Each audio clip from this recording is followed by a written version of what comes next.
আজকে সরকারি সম্মেলন শুরু করছি। মূলত এসআইআরকে কেন্দ্র করে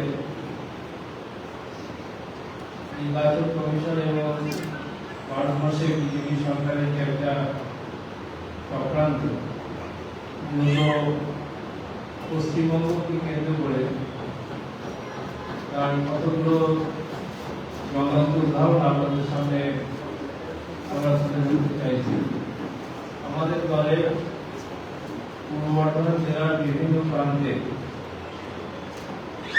বেশ কিছু পদাধিকারী, কাউন্সিলর আছে,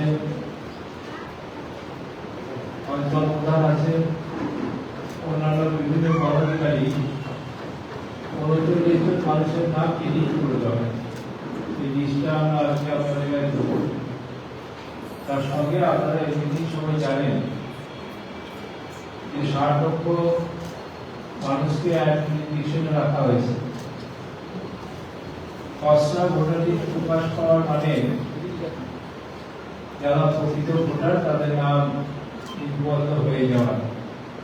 খসড়া ভোটার লিস্ট যথারীতি প্রকাশ পেয়েছে।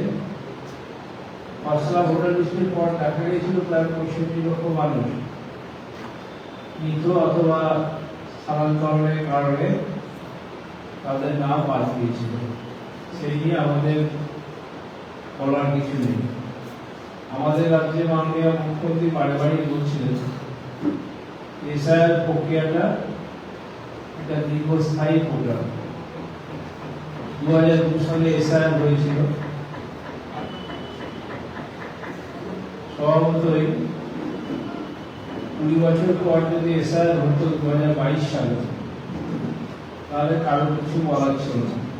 কিন্তু দেখা গেল 2026 সালে বিধানসভা নির্বাচনের আগে এসআইআর প্রক্রিয়া শুরু করা হলো এবং অত্যন্ত কম সময়ের মধ্যে করতে গিয়ে যে অসুবিধার সৃষ্টি হয় সেই অসুবিধারই সৃষ্টি হয়েছে।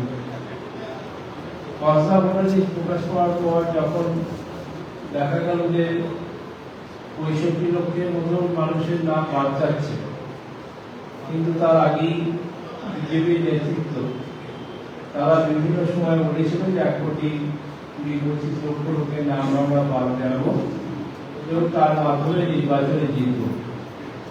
নির্বাচনে জেতাটা দূরের কথা, বাস্তবে দেখা গেল লজিক্যাল ডিসক্রিমিনেশনের কথা বলে আরো 60 লক্ষ লোককে তাদের ঝুলিয়ে রাখা হয়েছে। বলা হচ্ছে যে এদের কাগজপত্র আবার নতুন করে দেখতে হবে এবং তারপরে তাদের নাম ঠিক করা হবে, ভোটার লিস্টে থাকবে কিনা। আপনারা জানেন যে বিভিন্ন স্তরে আলোচনার পর সুপ্রিম কোর্ট একটা নির্দিষ্টভাবে অর্ডার দিয়েছেন যে বিচারকরা এই তালিকাগুলো দেখে তারা যে সিদ্ধান্ত নেবে সেটাই শেষ সিদ্ধান্ত। তাতেও আমাদের দলের পক্ষ থেকে কোনো কিছু বলার নেই, বরং আমরা স্বাগত জানিয়েছিলাম।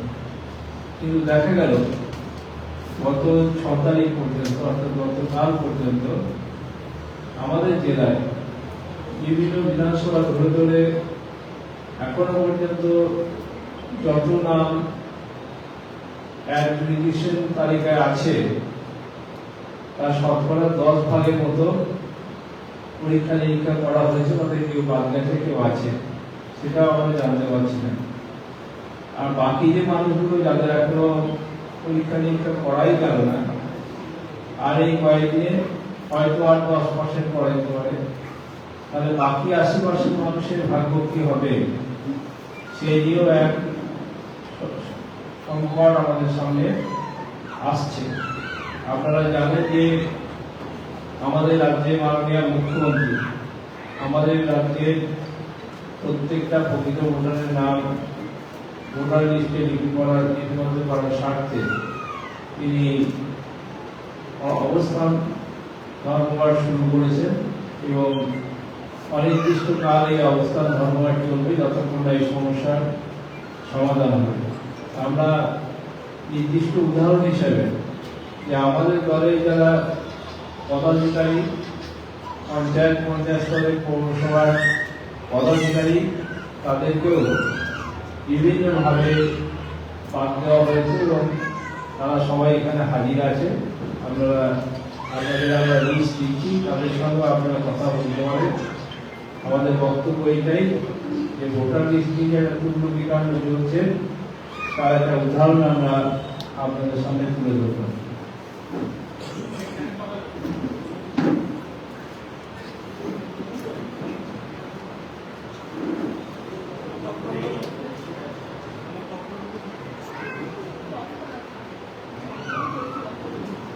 সংখ্যাটা কত মাঠ গেছে বা এটা আমাদের পদাধিকারী যারা এরকম 39 জনের নাম বাড়ছে।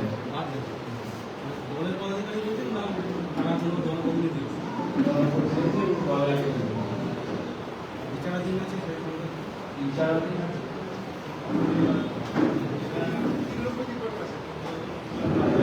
তার মধ্যে 6 তারিখ পর্যন্ত ওই 37-37,000 মতো নামের ডিসপোজ হয়েছে, মানে তাদের নাম আছে কি নেই সেটা বিচারকরা ঠিক করেছে 25,000, আর বাকিটা সবটাই এখনো সেই বিচারাধীন আছে। তারা আদৌ এই ভোটার লিস্টে ভোট দিতে পারবে কিনা সেই নিয়ে একটা সংশয় দেখা দিয়েছে। যেটা বিলীন হয়েছে বলছে অধিকারী বা জনপ্রতিনিধি সেরকম বিচারাধীন সেই সংখ্যা তো অনেক, এবং এত সংখ্যা যে এখনই বলা সম্ভব হয় না। নাম ডিলিট হয়ে গেছে, এরা নেই, মানে এই যে 39 জনের কথা বলছি এদের নামটা অলরেডি ডিলিট হয়ে গেছে।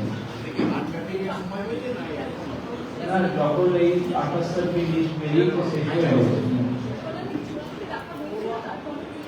হ্যাঁ, টাকার পরেও তাদের নাম ডিলিট করে রিকভারি করার কিছু চিন্তা ভাবনা আপনাদের আছে?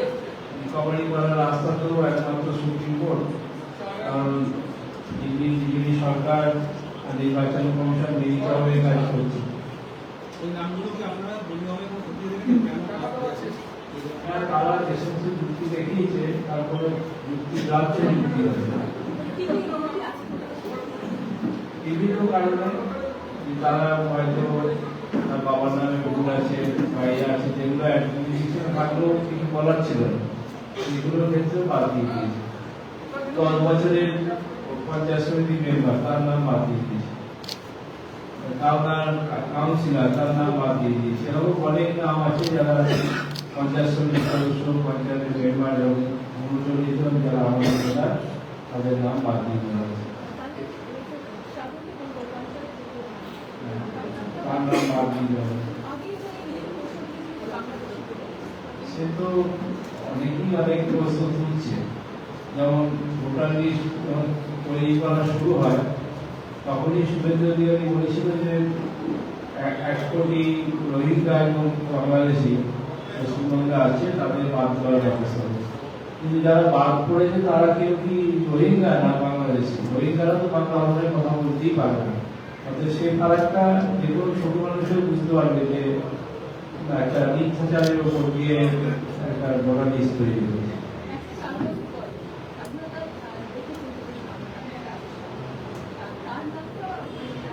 তাকে পালিয়ে নির্বাচন কমিশনের প্রতিনিধিরা তার সঙ্গে কথা বলেছেন, তারপরে পরিচয় জেনেছেন, জেনে তাকে নিশ্চিত করেছেন যে তার নাম থাকবে। তারপর থেকে 95 বছর হয় বৃদ্ধা, তারও এরকম বাড়িতে গিয়ে তার সঙ্গে কথা বলে নির্বাচন কমিশন প্রতিনিধিরা নিশ্চিত নাম থাকবে বলার পরও দেখা গেল তাদের নাম বাদ পড়ে গেছে। 2002 কি যাদের নাম বাদ পড়েছিল বা যাদের নাম ছিল সেরকম কিছু আছে যাদের 2002 নাম ছিল তারপর বাদ পড়েছে? 2002 নাম ছিল এরকম অনেকগুলো বাদ পড়েছে। তো এটা আপনাদের দলের পক্ষ থেকে কি চিন্তা ভাবনা করছেন যাদের নাম ডিলিট করে দেওয়া যায় তাদের কিভাবে আপনাদের পক্ষ থেকে সুপ্রিম কোর্টে যাওয়া যায়? একটা কথা বললাম, সুপ্রিম কোর্টের মামলাটা রানিং আছে।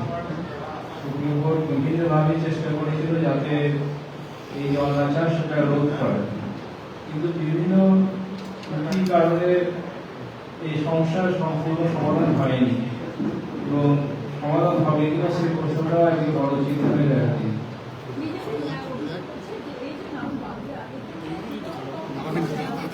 ঠিক করছিল।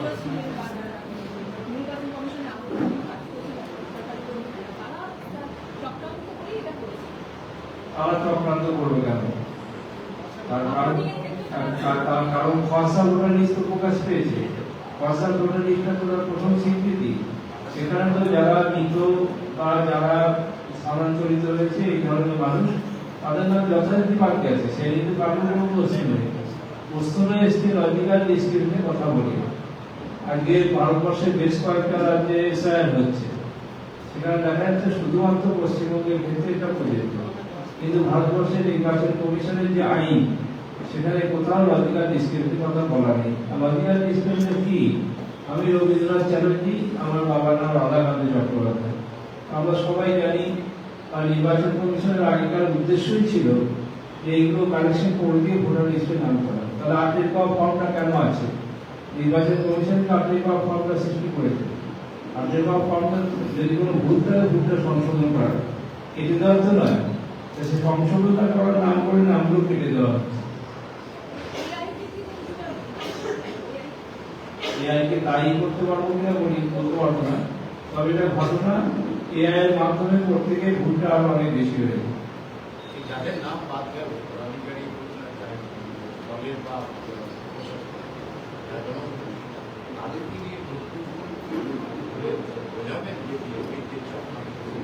সেটা তো একটা পরিকল্পনা এমনি হয়েছে। আমাদের মাননীয় মুখ্যমন্ত্রী রাজ্যের প্রতিনিধি হিসাবে যে ধর্ণা চালাচ্ছেন, আমাদের এই ৩৯ জন প্রতিনিধির মধ্যে প্রত্যেক দিন ৪ জন করে সেই ধর্ণা মঞ্চে যোগ দেবে। মুখ্যমন্ত্রী বলেছিলেন যে একজন বৈধ ভোটারের নামও যেন বাদ না যায়, সেই একটা এখন প্রায় ৬০ লক্ষের কাছাকাছি এসে দাঁড়িয়ে গেছে, তাদের ভবিষ্যৎ বোঝা যাচ্ছে না। তাহলে নির্বাচনটা যে সামনে দোড়ায় করানো আছে, যে কোনো দিন ঘোষণা হয়ে যেতে পারে, আপনারাও মনে করছেন, আমরাও মনে করছি। তাহলে কিভাবে নির্বাচনটা হবে? আদৌ কি সেখানে নির্বাচন হবে না হবে না? তৃণমূল কংগ্রেস কি ভাববে, এটাতে অংশ নেবে? তৃণমূল কংগ্রেস তো তার ভাবনা করেছে, নির্বাচনে অংশ নমুনায় করে তো কেউ বলতে পারে না।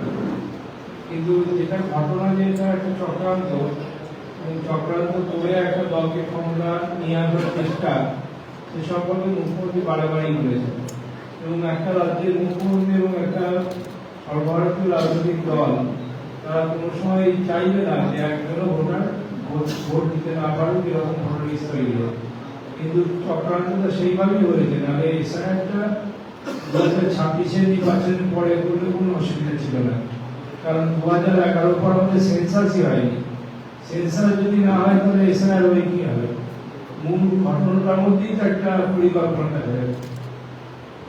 দাদা, বেশ কিছু এলাকা দেখা যাচ্ছে যে নামগুলো বিচারাধীন আছে, তার সিংহভাগ কিন্তু, যেমন রায়নার উদাহরণ নিয়ে বলছি, সেখানে কিন্তু সেটা একটা ধর্মের সম্প্রদায়, সংখ্যালঘুদের। এইটা কি কিছু ইন্ডিকেট করছে?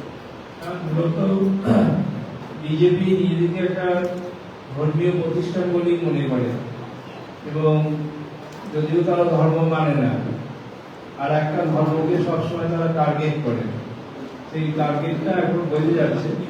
এখানে যে ৬০ লক্ষ নাম এখন অ্যাডমিনিস্ট্রেশন আছে, তার ৩০% সংখ্যালঘু সম্প্রদায়ের মানুষ।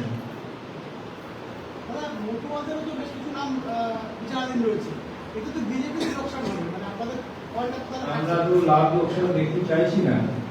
আমরা বলছি যারা ন্যায্য ভোটার, যার ভোটাধিকার আছে, সেরকম প্রত্যেকটা নাম থাকছে, আমাদের হোক বা অন্যজনের হোক, হিন্দু হোক আর মুসলমানই হোক।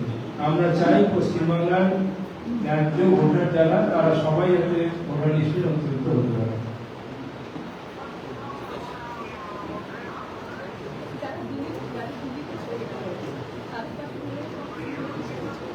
তৃণমূল কংগ্রেস পাশে আছি, সেই জন্যই তো তৃণমূল কংগ্রেস আজকে সাংবাদিকদের মাধ্যমে মানুষের কাছে এই বার্তা পৌঁছে দিতে চাচ্ছে যে তারা দীর্ঘদিন জনপ্রতিনিধি হওয়ার, তার সঙ্গে দলীয় পদ পাওয়ার পরেও তাদের নাম ইচ্ছাকৃতভাবে বাদ দেওয়া হয়েছে। এবং আমি তো বললাম যে আমাদের রাজ্যের মাননীয় মুখ্যমন্ত্রী ধর্ণা মঞ্চ চালাচ্ছেন, সেখানে আমাদের এই ৩৯ জনের ৪ জন করে রেগুলার সেই ধর্ণা মঞ্চে যোগদান করবেন। তাদের পরিচিতিও মাননীয় মুখ্যমন্ত্রী সবাই সামনে করে দেবেন। এই যে বিচারাধীন হওয়ার আগে একটা যে প্রথম পর্যায়ে এসআই শুরু হয়, তখন তো রাজ্য সরকারের প্রশাসনের যারা আধিকারিক, তারাই তো এসআইটা দেখছিলেন। আমাদের আমাদের দেশের এইটাই একটা সংকট, নির্বাচন কমিশন আছে কিন্তু নির্বাচন কমিশনে আলাদা কোনো মেশিনারি নেই। তারা যেখানেই যাই করে, লোকসভা ইলেকশনে হোক বা রাজ্য সরকারি ইলেকশনে হোক, নির্ভর করতে হয় রাজ্য প্রশাসনের উপর। এই প্রশাসনে যারা ছিল তারা করেছিল, করে তো তারা একটা সঠিকভাবে প্রকাশ করেছিল, ভোটার লিস্টে খসড়া প্রকাশ করেছিল, সেখানে নিয়ে কারো বিতর্ক ছিল না। বিতর্ক কখন তৈরি হলো? যখন দেখা গেল রাতারাতি, প্র্যাকটিক্যালি 24 ঘন্টার মধ্যে ঘটনা ঘটেছে, রাতারাতি পলিটিক্যাল ডিসক্রিমিনেসি নাম করে প্রায় 60 লক্ষ নাম তারা আবার ফার্দার ইনকোয়ারিতে পাঠিয়ে দিল। অনেক যেটা বললেন যে অনেক জনপ্রতিনিধি তাদের ডিলিট হয়েছিল, জনপ্রতিনিধি ডিলিট হয়ে গেছে, জনপ্রতিনিধি থাকছে, তাহলে সেটা একটা সংবিধানের মধ্যে এই প্রশ্নটা অনেক বড় প্রশ্ন, তার কারণ 2024-এর লোকসভা নির্বাচন হয়েছে। এই নির্বাচনে এরকম প্রচুর মানুষ যারা ভোট দিয়ে লোকসভা গঠন করেছে, তাহলে আজকে তো সে প্রশ্ন সামনে আসছে যে ভারতবর্ষের প্রধানমন্ত্রী কাদের ভোটে নির্বাচিত হয়েছে। ঠিক আছে।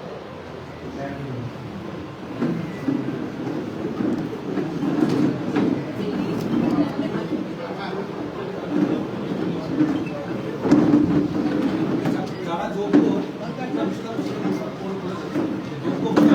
রিলিভ হয়ে গেছে, ফিরে আসার ব্যাপারে যেভাবে কমিশনের যেভাবে প্রচার করা হলো বা যেভাবে গাইড করা উচিত সেটা কি করছে? বা সেই জায়গায় দাঁড়িয়ে আপনারা অন্যভাবেও আপনাদের গাইড এই প্রবেগের মধ্যে রয়েছে, টেন্ডার রয়েছে, তাদের ভোটার তালিকা বলছে বা কমিশন আপনারা অভিষেক ব্যানার্জি অভিষেক ব্যানার্জি যে সাংবাদিক বৈঠক সেটা ভালো করে শুনেছেন। সেখানে দেখা গেছে যে 6 লক্ষর ওপর মানুষ যারা 6 লক্ষ ফর্ম ফিল আপ করে ভোটার লিস্টে নাম অন্তর্ভুক্ত করার জন্য আবেদন করেছে, তার মধ্যে মাত্র 1 লক্ষ সামথিং ভোটার তাদের নাম অন্তর্ভুক্ত, বাকি যে কি হয়েছে তা কেউ জানে না। ঠিক তেমনি 7 লক্ষের উপর মানুষ 7 নম্বর ফর্ম ফিল আপ করে তাদের নাম বাদ দেওয়া হয়েছে, কিন্তু যখন খসড়া ভোটার লিস্ট প্রকাশ ছিল তখন তাকে 57,000 নাম 7 নম্বর ভোটার লিস্ট দ্বারা বাদ গেছে। তাহলে এই রাতারাতি 57,000টা 7 লক্ষ হয়ে গেল কি করে, তার জবাব নির্বাচন কমিশন দেয়।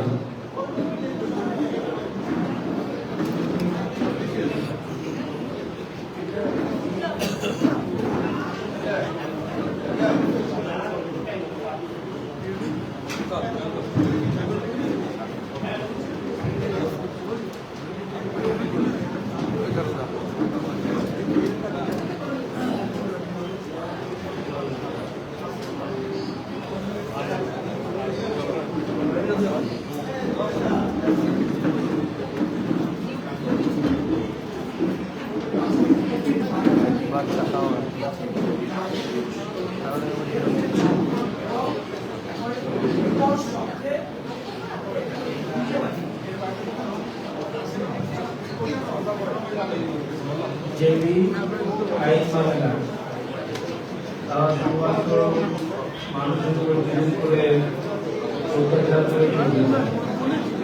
ওরা আইন না মেনে বাইক র্যালি করেছে, আবার বিকট শব্দে বাজিয়ে গাড়ি চালিয়ে, তো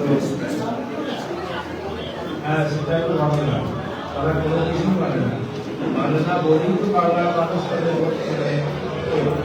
বাংলার মানুষ তাদের পছন্দ করে না, কিন্তু তারা ইউজ করে এটা করতে চায়। এটা কি সম্ভব একটা বাইক র্যালি করে নিজে বাজিয়ে রাস্তা দিয়ে গেলে মানুষ তাদের গ্রহণ করবে না?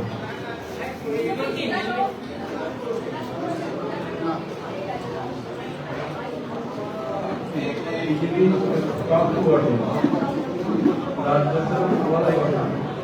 আমরা জানি যে কেন্দ্রের স্বরাষ্ট্রমন্ত্রী প্রধানমন্ত্রী তারাও বিভিন্ন সময় আইন না মেনে বিভিন্ন কাজ করে।